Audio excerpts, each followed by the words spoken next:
Right. And we are live.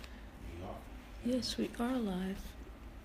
That's why we're looking at Anthony right now, because the camera's turned around. Oh, look at Anthony over there. Yeah, exactly. Smile, Anthony.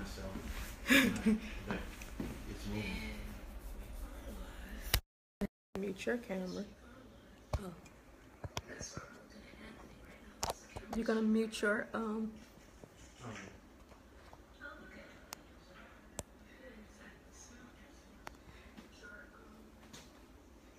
so we'll just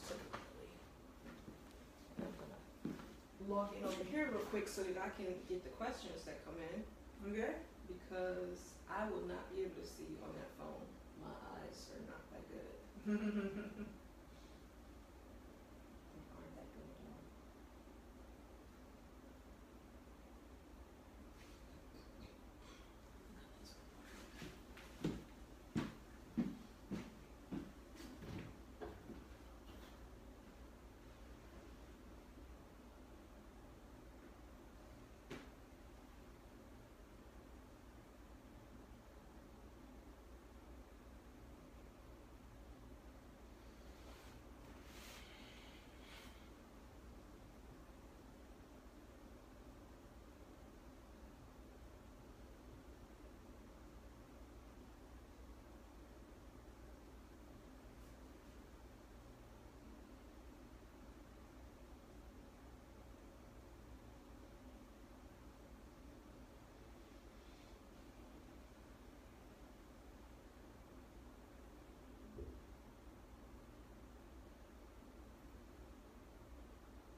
We're still live. Yeah, but we're just getting ready to start.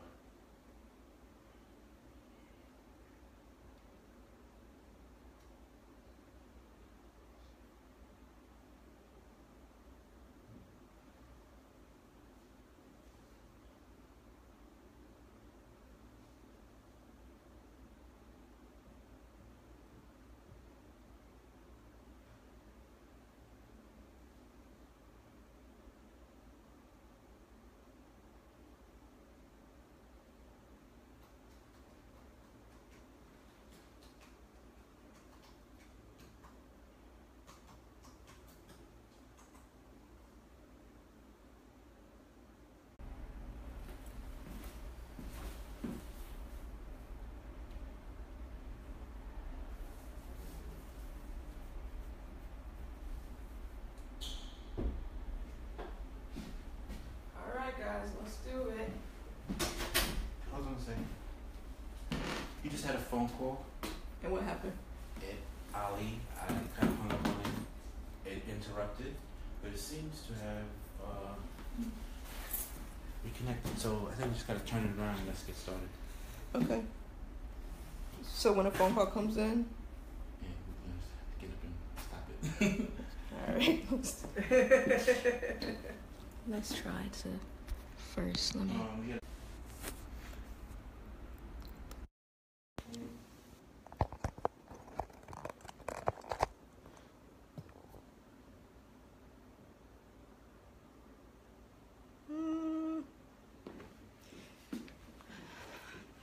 I think you have to lower it a little bit, Anthony. Oh wait, no, I'll do it on my side. Oh, there we go. Perfecto. Okay, so this is kind of weird because we can see ourselves so clearly. I'll try not to look. Right. No, it's okay. It's okay. You can definitely look because we have an audience, and so look, folks are already liking it. Nice. Hey guys, so this is Haria, and we're here with the Black TV and Film Collective Lunch and Learn with Molly Mayu. Thanks for tuning in with us. If you guys remember our last Lunch and Learn, our first actual Lunch and Learn, a couple of weeks ago with Pete Chapman. You know what we do here. We ask tons of questions, so get your questions ready, and we get a lot of great insights. And Molly, thank you so much for joining us today. I was so excited about the fact that you agreed to come on and kind of talk to us because I'm just such a big fan of yours. Thank you. Very, very much. It's I'm a pleasure producer. to be here. Thank you. I'm a producer, and so I know how hard that role is. You know, and I know a lot of times people do not, they don't really know what producers do, you know? Right. They're like, when I tell people I'm a producer, they're like, what exactly is that? They know about the writers. They and always directors. ask. Then there's all these other producers. So what's that? Like all these, you Yeah. have to explain the difference between all these titles that are a producer. Yeah. Exactly. Yeah. And so if you could like sum it up real quickly, like what's the producer? What is the producer? I think ultimately the producer is responsible for pretty much everything. Okay. To be a real true main producer, you have the project from the very beginning all the way to the very end, and you're responsible for everything, and you don't usually get too much glory, except for maybe the best picture if you're getting an Oscar for that. That's very, very true. That's the crowning jewel, because Uh-huh. the directors and the writers usually get all the glory, but the producers, they have most of the hard work, obviously. So why do it? Well, if you don't get any of the glory, why do you do it? Well, that's a good question. I do it because I love it. I love putting pieces together. I love facilitating. I love overseeing the whole thing and seeing it from the beginning to the end. And I know I learned early on. I went to film school and originally wanted to be a DP, but I realized I wasn't that detailed, visionary person. I was more of a facilitator. I could help bring someone else's vision so that was my talents. And then I love doing it. I love the business side of it. I also love the creative side of it. I love the production side of it. So producing kind of combines all of those elements together, which I love. Okay, gotcha. Mm-hmm. And so it's not about the glory. It's about the personal satisfaction that you get knowing that you get to use all of your skills Right. and create something. Like, so how much is magic and how much of it is science? Because when people talk about movies, Right. they talk about the magic of movies. Right. And it's just because they can't see behind the curtain in Right. terms of all the ways that it goes together. Right. So how much of it really is magic, especially when it comes to independent producing? Right. Where you need things to fall into place. Yeah, for me, first and foremost, it's also telling stories. Mm-hmm. That's what I love. And I think there's magic in telling a good story. Mm-hmm. But obviously, when people talk about movie magic, they traditionally talk about movie magic in the sense of like, how you create 1820s New York when you're shooting in 2017 and that kind of magic. That's a different kind of magic. But, I like the magic of touching people, telling stories that people connect with, and being able to say, wow, that was a film that you made, you're a part of, and someone actually really likes it and responds to it, and kind of, for whether it's to make them laugh or cry or whatever the emotion is that you bring out of people. I think there's certain joy and magic in that. Mm-hmm. Which is, like I said, a different magic than creating a world of visual effects, which is a completely different magic that we're in now with all these Marvel movies and all the kind of stuff that you basically create an entire world just from a green screen now. But that's another movie magic, which is fabulous too, but very different. Okay, gotcha. And so, one of the reasons why I was so excited that Molly decided to join us is because of exactly how we described this Facebook Lunch and Learn. We said that your IMDb page looks like, the who's who of everybody that you want to know in Hollywood. And so from Steven Spielberg to Ava DuVernay to Reggie Rock by the Wood to John Lucas. So you've worked on so many films, Right. and you've worked with so many people. Mm-hmm. What are some of those special films and those special projects, and why? Right. Well, I was really lucky. After I went to film school, in Dallas, and I came home to kind of figure out what I wanted to do with my life. And there was a film shooting in my hometown of Baton Rouge, Louisiana. And it turned out to be it's a film called Everybody's All American. I'm aging myself. But it was Dennis Quaid, Jessica Lange, and it ended up being like 6 months long, and the whole crew got to be a big family. My sister was the babysitter for the UPM, and that's when I really kind of realized I really want to be a producer. Okay. I wasn't on the set. I was stuck in the office, and I was kind of... Oh, that sucks. I was sad. Uh-huh. I was always like, get me to the set. So sometimes they let me out of the office on like big, huge extra days or whatever. But because of that, the accounting department, like my work, I guess, as an office PA, picking up lunches every day for 20 people. And so when I moved to LA, they're like, oh, hey, by the way, we're doing Hook. Mm-hmm. And so I got this call. I remember the day I got this call, like doing Christmas time. Hello, they're like, hey, we want you to come work on this movie Hook. It's directed by Steven Spielberg. I'm like, what? Like, you were like, so say no more, pew! I'm like, okay. So next thing you know, my first major job in LA was working on Hook, and that was another long, amazing experience where Dustin Hoffman and Robin Williams, and I think it was 120 shooting days or something like that. Gotcha.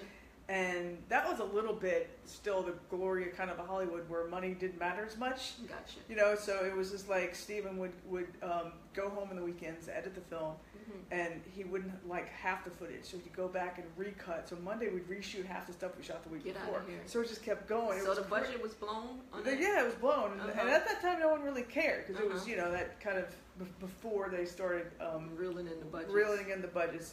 We would have party. It was a lot of fun. And what were you doing on Hook? So I was a set PA. Okay, gotcha. And Set so production how assistant. did you make the progression in your career Right. to where now people are coming to you and saying, Molly, please Right. produce my film? Well, on that film, I actually, the sound mixer, Ron Judkins, who's done all of Steven's movies, was doing a movie that he wanted to direct himself called Highline. And he literally comes up to me and says, hey, you know, we've been awesome working together all these months. You know, will you produce my film? Okay, you were set PL on Hook, and then he said, will you produce my film, Yeah. The Highline? And that Yeah. was your next film. And that was your introduction to producing. Yeah, I Wow. had done one other super tiny film as a producer, but this was kind of a very different and important step forward. So it ended up being, it was this beautiful film. We shot it in the winter of Montana. Rachel Lee Cook ended up doing it. It ended up premiering at Sundance. We shot it on almost all short ends from Saving Private Ryan. Mm-hmm. Spielberg gave us like all these short ends because Yeah. we shot it on film. And for those that don't know, what's the short end? Oh, right.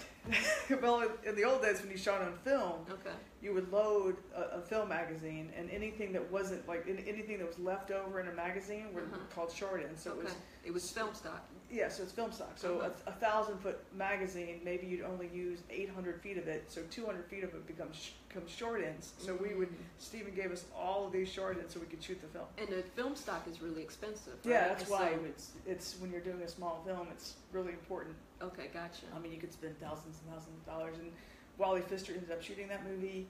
And after we finished the movie, we showed it to Spielberg. And the first thing he said was, "Who shot that movie? I'm going to get that guy a job." Oh, wow. Well, next thing you know, Wally goes, and that's how we got Memento off of that job. Okay, so with the Highline, Mhm. the cinematographer, Steven Spielberg saw the film, Yep. and he wanted to hire this or get the Yeah. job. He immediately. Yep.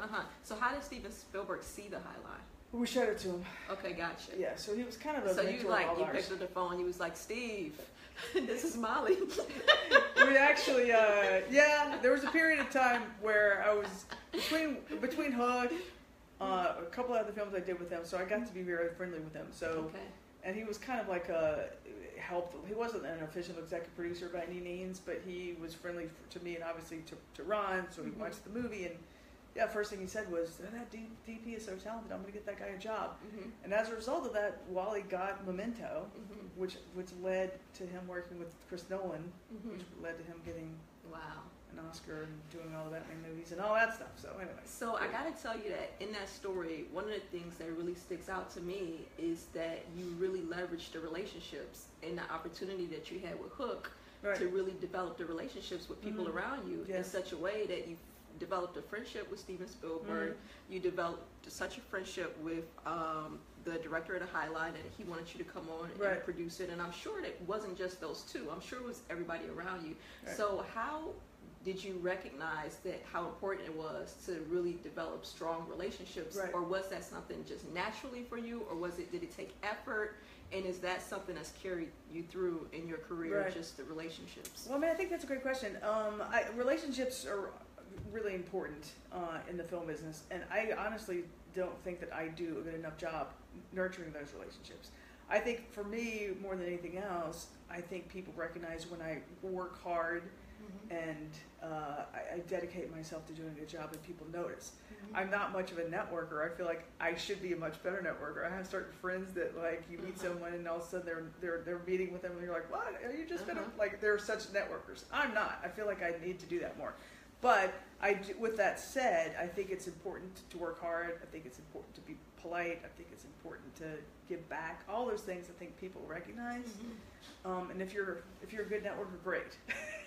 That's good too. Like I said, it's really, just meeting people is really important in this business. Wow. Yeah. And so, do you feel like that there's anybody you couldn't pick up the phone and call at this point? There's probably a lot of people. Okay, but you would if you needed to because you're a producer, right? Yes, you have to do what you have to do. You got to do what you got to do. Mm-hmm. And so, The High Line, you mentioned to me before that The High Line is one of your favorite films. And why is that? Yeah, that's just one of those films that we shot it with such a small amount of money. We shot it in the middle of winter, Montana. Everyone just came together. It ended up being a film that premiered at Sundance, and it just turned out to be this beautiful film. And that, I think, was the epitome of like really what it takes to be a producer. Like against all odds, you know, no money, everything for the story, everything for the success of it. And then, you know, it wasn't by any means a big box office hit, but again, premiering at Sundance, it did get some distribution. I think it was definitely fulfilling in that sense. Okay, gotcha. And then more recently, what's some of the stuff that you're working on that really excites you, or some of the other producers you've worked with, and other folks you've worked with? Yeah, I mean, I've certainly been fortunate to work with a lot of different filmmakers. You mentioned a few. Work with Reggie Bythewood on Dancing in September, which he's a great guy. Yeah. And after working with Reggie, he's the one who introduced me to Ava. Okay. So I produced Ava DuVernay's very first film, I Will Follow.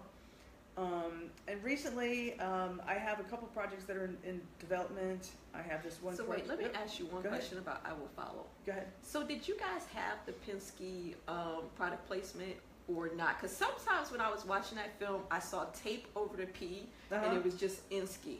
And then sometimes I saw the whole logo of Penske. So I was like, do they have permission to use Penske or not? Because I didn't know.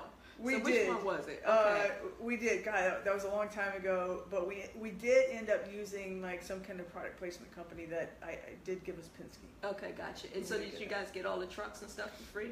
Yeah, I think we got one truck for however many days for free that we could use it. Okay, gotcha. That was definitely a small film. That was like, whenever I watch films, I just watch them from this producer's eye, and I'm always wondering. So when I saw the tape, I'm like, maybe they didn't. Maybe they did. Maybe, you know. So, okay, thank you. Maybe that was probably we were nervous in the beginning before we had actual permission. Yeah. Then we could let the tape off later. Okay, gotcha. That makes sense. Good eye. All right. And so, more recently, you were saying I interrupted you. No, so more recently, I have a film that's in post-production right now called Waiting for the Miracle to Come. It's a female filmmaker named Leanne Munson. It's executive produced by Bono and Vim Menders. I hope that's going to come out at the end of this year. I have a bunch of various projects in different stages of development.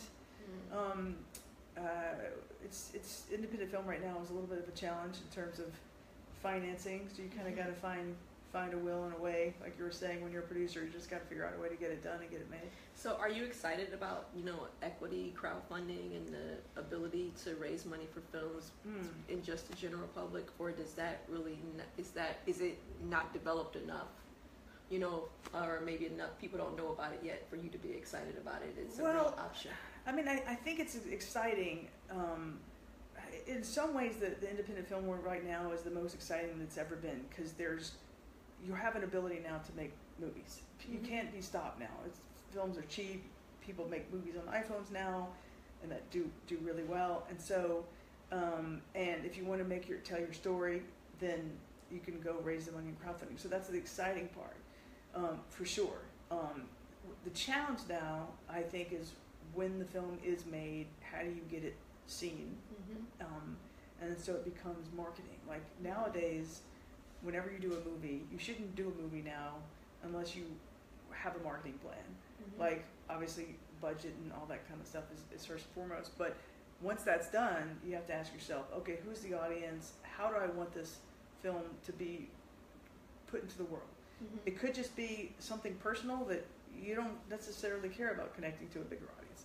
It could be something where I'm like, okay, I really want this film to go to film festivals. It could be I really want to go and just do it online. Whatever it is, you kind of have to have a plan of what you want to do before you even start the film, which is very different. That's different from before? Yeah, and in a little bit of the older days, you would make a movie, and this is before the whole DVD world went under, and just really before the downloading.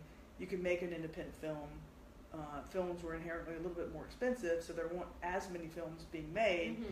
And in those days, you could go to a major film festival, the distributors would come and buy your film, and then you get it made. Now, a lot less films are going into theaters. A lot of them are going into different digital markets, but you're also competing against almost every film that doesn't get a theatrical release now, so your competition is greater because so many films don't get a theatrical release. It used to be that you were competing against films that were kind of like you, because the films that say 1 million and higher were almost going to some theatrical release, or at least a DVD release. Now everyone's figuring out, okay, where's it going to go? Is it going to go to Netflix? Is it going to go digital? And how are you going to get that scene in the midst of this huge, almost graveyard in some ways, of these films that just get picked up that way? So has the excess supply driven down the cost? Yeah, I mean, just absolutely. the price that distributors are willing to pay for Absolutely. films. And so that would say to me that you shouldn't be spending much money on your budgets, because you're not going to make that much money. You shouldn't. And people will say that there's always the one film that stands out that's different, that like we talked a little bit earlier about Moonlight, you know, that's probably a film that exceeded so much expectation. So everyone wants to do the exception rather than the rule, and they think that their film's going to do that. So then you got to figure out, again, how do you maneuver that catch-22 of getting the film out once it's actually made, getting it seen. So there's still an appetite, but it's harder now to figure out where it goes. And also, when you do a film now, it used to be that you had back-end deals as a producer. Now, if you make a movie for Netflix, you don't see any of that stuff. They pay you to make the movie, and that's pretty much it. So you also have to kind of figure out, if you want it as a career, you have to figure out how you balance and make money being a producer or a filmmaker in that way. So as a producer, how do you make money in just making as many films as possible? Is it the type of thing where before you could make 10 films, and you could make a comfortable living, but now you have to make 20, you know, because there's no more back end deals. Right. So I mean, certainly there's a few different ways. I think certainly making a bunch of movies is a way. It's not the easiest way, because say you make movies now, they're maybe $100,000, $500,000. You don't get paid much, and it takes a lot out of you to make movies. You know, it takes a long time. But certainly you can make a lot of movies. But I always say there's the best way. Not that I've quite figured this out either, but owning your own content is always king. Like if you can build up your own audience, own your own content, and show other people that has its own value, is tremendous. There's a lot of filmmakers now that you've heard lots of stories about, even comedians that do that. They basically own their own material. They do things online. You can get paid downloading. That's great too.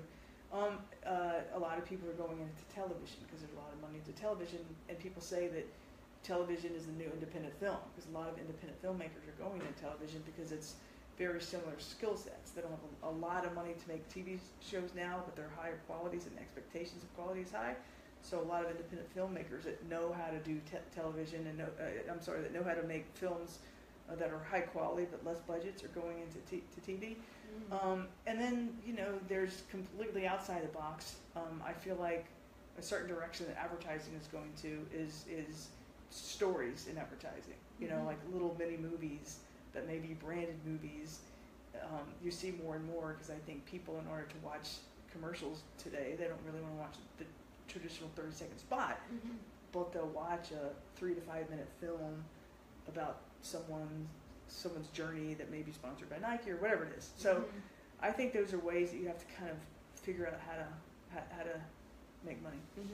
So what I'm hearing you say basically is that as a producer, you have to be selective about the projects that you take on, because of the fact that there may be, and be realistic about financially what you may get out of those projects. You know, and if it's to just put something out in the world that you believe in, then go for it. But if it's to make a certain amount of, comfortable living, then you may want to diversify what you do. No, absolutely.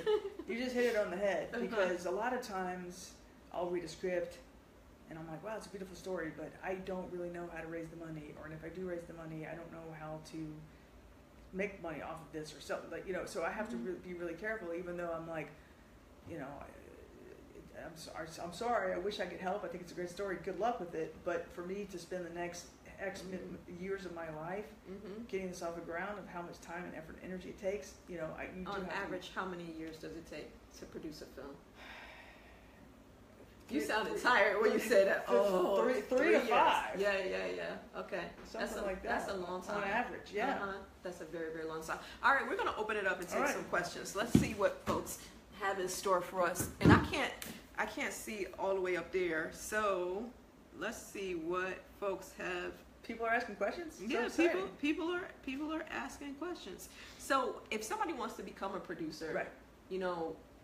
I think that is your story the norm, or is there another route for folks to take? Like, let's say they maybe have a business background, right. or let's say they didn't even go to film school. Right. What's the easiest way for them to become a producer?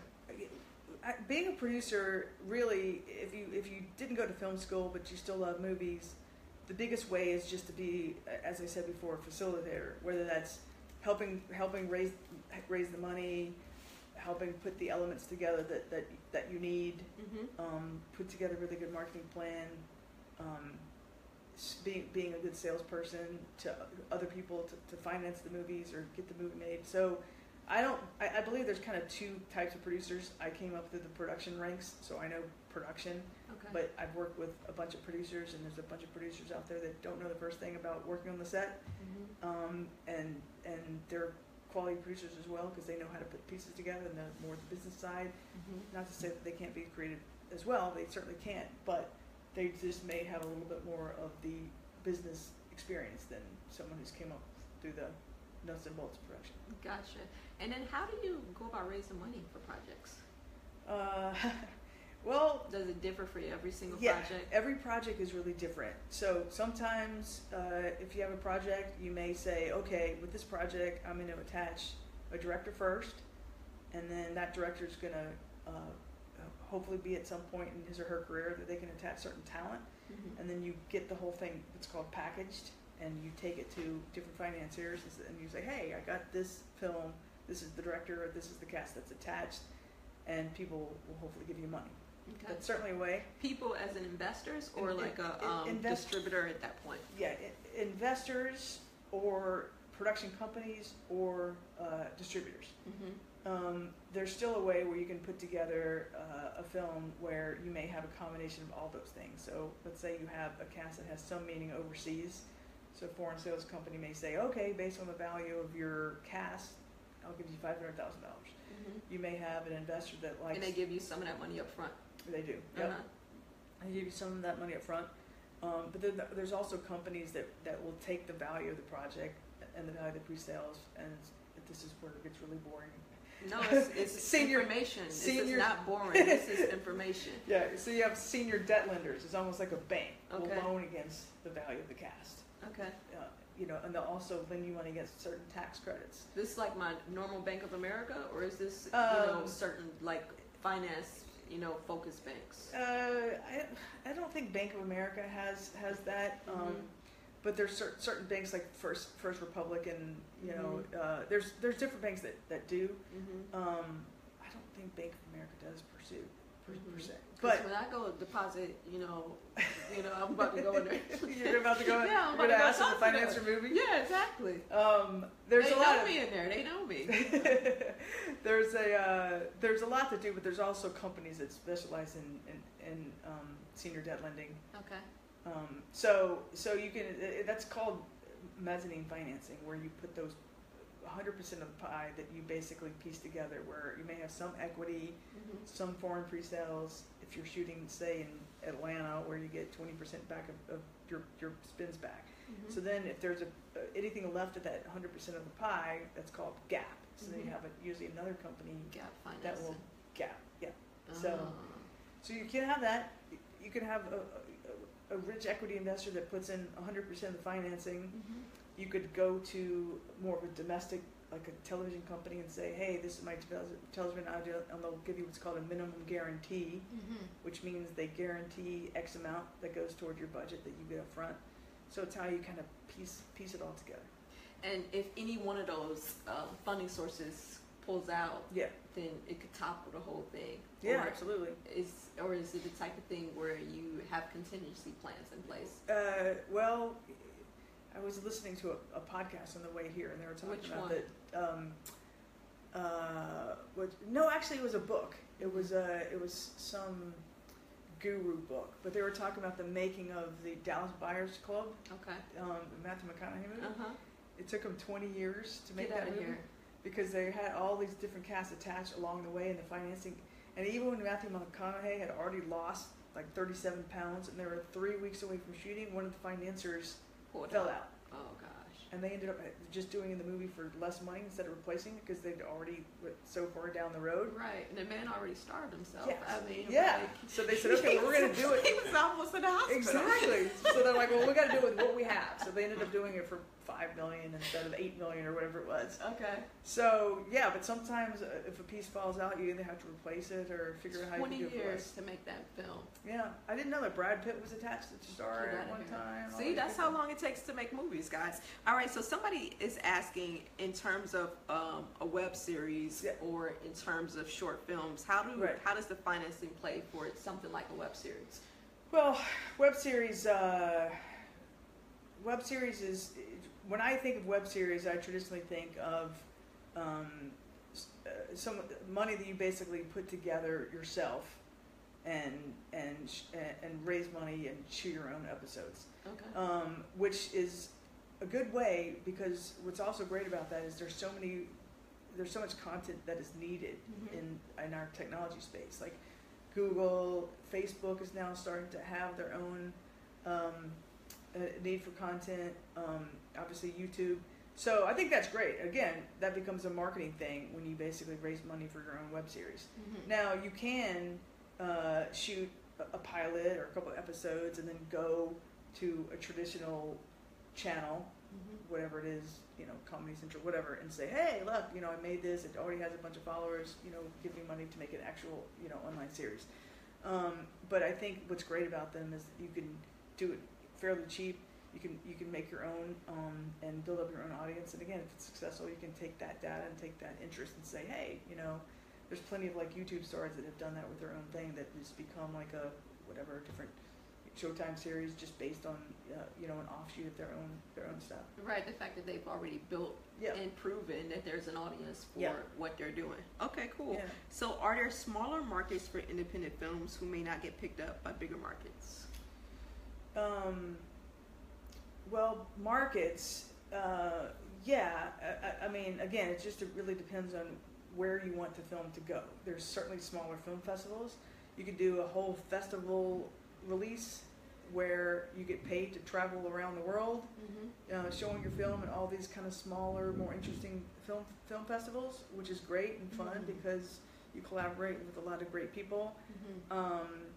There is all of these, let's call it aggregator distributors, like what's it called? Like, I mean, even iTunes. Mhm. That you could basically pay someone to put your film out, and then again, if you do your own marketing, you can basically say, hey, my film's on iTunes. Mm-hmm. So there's a lot of ways that you can release your film on your own, Mhm. self-distribution. It's not the easiest road because, again, you're competing with so many films that are doing that. But there's been a lot of stories, case studies of very successful independent films that have said, you know what, we're not getting the kind of offers that we want for our film. We think we know our audience better. We're going to do it ourselves. Right. And a lot of people have been successful doing that. Okay, So- gotcha. Okay. There's will, there's way, right? Absolutely, always. Mm-hmm. So, what do you think is the next frontier in movie making? Is it web series? Is it mobile movie making? What are the trends that you're seeing? Well, the big trend that I'm seeing that everyone's talking about, but no one has figured out how to do it yet, is the whole virtual reality world. Okay. I see virtual reality is already a huge impact. Like if we're going to go to like a live sporting events, but it seems like the buzz that I'm hearing, every studio seems to be bringing in filmmakers saying, okay, how can you make virtual reality work on narrative film? But obviously that's so hard because you'd have to create a bunch of different characters and how do you create that world when the filmmaker is trying to tell the story? So that's like a big thing that I think people think that it's going to be the next big thing. Mm-hmm. I don't know if anyone would ever crack that nut, because I they're feel like not for cracking me, it. that kind of breaks what a film is, right? Mhm. It kind of breaks the narrative of what you want a movie to be. You want it to be someone else's story. You're telling someone's stories. How can it all of a sudden be your story just because you put on the glasses? Mhm. But that's certainly something that everyone's talking about, is the big new frontier. But I also think that web series is a huge thing, because all of these companies that are going to start competing with Amazon and Netflix, like I said, Facebook is coming out, Verizon, all these people are coming out with and they're going to want content. And I think if you're a filmmaker and you have good stories to tell, I think that's going to just be more and more. But the rub is going to be, how do you get it from being so oversaturated? I feel like already television in a way is oversaturated, because there's so much stuff to watch. Yeah. But there's those stories that just, those television shows that just rise to the top. Everyone talks about, like Game of Thrones last night. I don't watch Game of Thrones, but everyone's talking about Game of Thrones. So what do you think, rises something to the top, Well, if I knew that, Uh-huh. I'd be really rich. Okay. I don't think anyone knows. Okay. Who knows that some of these quirky stories. And the other thing that Hollywood really wants, which is another tidbit for your audience, Mhm. everyone wants what's called the IP, intellectual property. Mhm. So a lot of people take old IPs, old properties, Mhm. and turn it into new stories. Like I have a friend right now that's doing something on Medusa. Okay. They're taking and making it into an animated film. Okay. So, which is why you saw, like, the Lego movie, obviously. They're taking Legos, which is an intellectual property, and made it, because anything that has a built-in audience or following, people are trying to take those and either do a modern twist or new told stories. So I think that's a big thing. I mean, when you say it like that, it makes sense. But I can't.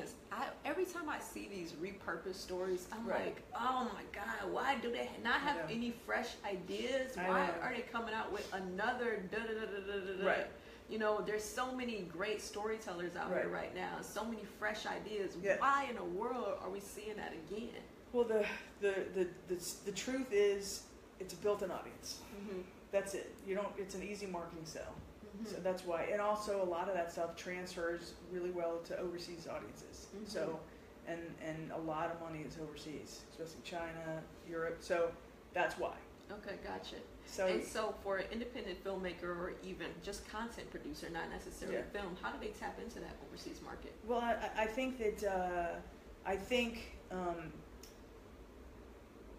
well, again, so if you come up with a certain IP that you think could be a cool story, like there's like an old, like maybe a children's book that you've read that was really popular when you were growing up in the 70s or 80s or whatever, that you think, wow, I could make this into a series, or I could take this idea and do a new twist. You can certainly do that. A lot of ways in terms of movie making is you have a story that can be certain international stories. So you shoot it maybe a little bit in the U.S., a little bit in Europe. You have a European star with an American star, and how you can kind of do a movie together. That's certainly a way. But that's why big action movies do well, because you don't need a lot of dialogue or a lot of big knowledge for it to translate. Yeah. Right. Okay. So Gotcha. that's kind of why. Okay. Gotcha. Any creative funding sources or grants we should look into? I think that there are a lot of grants into the world in the world right now, and I think whether you're female filmmakers, African American filmmakers, LGBT, I think that you need to do a lot of research, because there's a lot of grants out there, which is great. And at least if you get just a little piece of the pie in terms of making it, it's certainly a lot easier. We talked a little bit about crowdfunding as well. I feel like crowdfunding is also a great way to finance, at least. You're not going to, I don't think, finance a $2 million movie, but certainly you could finance a few $100,000 and supplement your cause. But there's all kinds of grants. There's grants for, obviously, a lot of documentaries, but there's grants for writing, there's grants for producing, there's grants for post, there's scientific with the Alfred Sloan, so there's a lot of grants out there, And I always get the blast like every quarterly. They're like, here's the most popular grants this quarter. Like, Which blast is that? I think it's like maybe it's the IFP or something like that. Okay, gotcha. But obviously, the internet, you can Mhm. whoever you are, you can basically identify the kind of grants that you may want to go for. Okay. Certainly, like I said, screenwriting ones. Some people get $40,000 just writing a great like script, Mm-hmm. which is And fantastic. the other day I was looking into residencies also, and the Mm. fact that there are so many artist residencies where you Right. can just go and write. Yeah. You know, go on in a retreat and Yeah. just kind of get your creative juices flowing, and that's not something that we often tap into Right. either. Right. There's That's great. tons of residencies. And there's a lot of like really great ones, like in Mexico or Uh-huh. you know in a lot in the Caribbean. Mm-hmm. So you can travel, Mm-hmm. go hang out on the beach for a few weeks Yeah, and and write. write a great script. That's not bad. Now, when I asked you, you know, what rises something to the top, Mm-hmm. for me, I think that really is about the writing. Right. You know, and I always, when folks bring me their scripts, I encourage them to, sometimes stuff is just ready and it's great, Right. but I always encourage them to really go back Right. and really make what's on the page Mm-hmm. as great as it can be. Right. Because then I think that you're starting, you know, miles ahead of a lot of other films Right. and a lot of other creative projects, because you're starting with something that was already phenomenal, and it's going Right. to make everybody else's job that much easier. Yeah. And so how do you balance when somebody comes to you and they have a script and you feel like that there's still, you know, work to be done on it? How do you bridge that? How do you make that have that conversation? Well, it's really rare. I don't know if I ever had a script that I read that I was like, okay, this is ready. Okay. You know, I think John Patrick Shanley had Moonstruck. And, Okay. and the only reason why he got that movie made, whoever bought it, I forgot what studio it was, Fox or something. He said you can't touch it. Oh wow. This is it. You know, this is it. Uh-huh. You can't touch it. I'm not going to do any rewrites because my script is perfect. Okay. He's the only writer I've ever heard that was able to say that and was successful. So I feel like writing is rewriting. So I drive a lot of writers crazy because I'm always getting them to develop their scripts. Mhm. A lot of times, especially for new writers, it's that kind of idiosyncratic thing where they think it's on the page, and in their Mhm. head, I'm sure they really believe it. But when Mhm. you read it as a reader, Mhm. you're kind of like, It's not there. It's not there. Mhm. So you have to, as obviously kindly and as supportive as possible, say, hey, there's some really great ideas here. Let's talk about, you know, what's your purpose, what's your point, what story, what are you trying to tell with this story? And my first step is always kind of talking to them about like, what story are you trying to tell? Mhm. And then say, okay, for those reasons, you know, it's not really on the page yet, and here's some ideas. And a lot of new writers, I mean, I'm kind of big into traditional structure, Mhm. not to the point of like, you know, it's a textbook on page 32, you have to have the first plot point. But I think a lot of new writers don't really adhere to that kind of basic structure, Mhm. and so they may have really nothing happening for the first 50 pages, and then finally everything happens in the last, and you're just like, how are you going to get an audience to come along this journey for that long if your Right. story really doesn't start until page 60? Yeah, You know, absolutely. Yeah, So especially when there's so many choices out there, Yeah. and you can easily just flip that remote. absolutely, Uh-huh. and also you have to, the big thing now, I mean, you know, especially if you're a writer and a producer, is like you want to be able to attach a really great director, you want to be able to attach a really great cast, and if they don't see it on the page, then they're also going to put the script down. Mhm. So for a writer, you know, I Mhm. have this script, you know, and maybe I want to produce it myself, or Right. I want to, you know, what's the first thing I need to do? if you want to produce it yourself, I think the first thing to do is to send it to a Rethink that decision. no. The first thing is to send the script to your trusted advisors. Get them to Uh-huh. read it first and foremost. Uh-huh. Get them to be brutally honest. Get the script in the best possible shape that you can. I also encourage script readings, because a lot of times it's like that next step where you think it's on the page, but when you hear it out loud for the first time in a group or in an audience, it's either going to be really flat or it'll be like, wow, that's a lot funnier, a lot more Mhm. profound, whatever it is than I ever thought that it was. And then, you know, I think finding someone to work with. especially if you're a first-time writer and first-time director, who you attach to help you, whether they're an executive producer, whether they're even a cinematographer, someone that's seasoned that can basically help you along the journey and the path. And then the harder part is getting it to a director and getting it to cast, and that's a whole different process of how you do that, because there's so many barriers to actors out there with their agents and their managers. Now, when you're a producer and you're sending something, let's say, you maybe you don't have a casting director. Right. Is that like, you just don't even think about it? No, I mean, I personally like to work with the casting directors because I feel like casting directors have the best relationships with agents. And sometimes if you don't have the money, agents only read things that are financed, so then there's that catch-22. Well, how do you get it seen if I don't have money, and how does I get money without it being seen? But there's a lot of people that do a lot of their own work that just basically call up the agencies themselves and say, hey, I want so-and-so to read the script, and they just find a way, whether they find the assistant to the agent or something to read it and they really like it and they pass it on to their agent, or they find backdoor channels where so-and-so and so-and-so knows so-and-so, and you get it to them. He hangs out at this bar. Yeah. And you go and you strike up a conversation at happy hour. Yeah, there's some famous script a few years ago where the guy was a bartender and he gave the script to, I don't know who it was, and it ended up getting made. Like, yeah. So you can't really take no for an answer. Obviously there's some, I think it'd be hard to get Tom Cruise or somebody attached to your project, but I think that there's some really good actors there that you can get to if you're creative enough and work hard enough. Okay, we're going to take one last question Yep. because we're actually out of time. Okay. So any guidance leads on how to get distribution deal for a series of completed indie films? I'm sorry, what was that? 3 indie films already in the can, some BC stars. Okay. Trying to get a distribution deal. Okay, that is the easiest question, because if it's a completed film, there's a whole list of companies out there that are looking for product. Okay.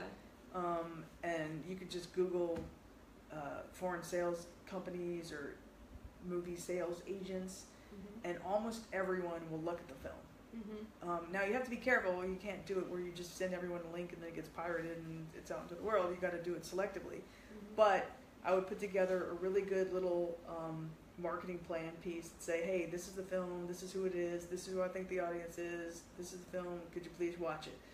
And there's many that are in the UK, there's many that are here in the US, and a lot of people are looking for product. You can obviously go the film festival route as well. Don't be discouraged, because a lot of the big, huge film festivals, it's almost impossible to get in. So don't discard those. Go to smaller, really interesting festivals, because you never know who's going to be there that may see it and like it and get it picked up. So if it's a completed film, do your work, put together a little press kit, send emails to a bunch of people, have them watch it. And if they see any value in terms of being able to sell it, they will get in touch with you, because they need product. Awesome. Well, that's it, guys. We're out of time. Thank you so much for tuning in. We really appreciate it. And if you have any follow-up questions, can I email you some follow-up questions from folks? Maybe we could get Molly to answer 1 or 2 more questions, and we'll send them out in our newsletter, all right? Sounds great. Thank you, guys. Thank you. Great job. Thanks.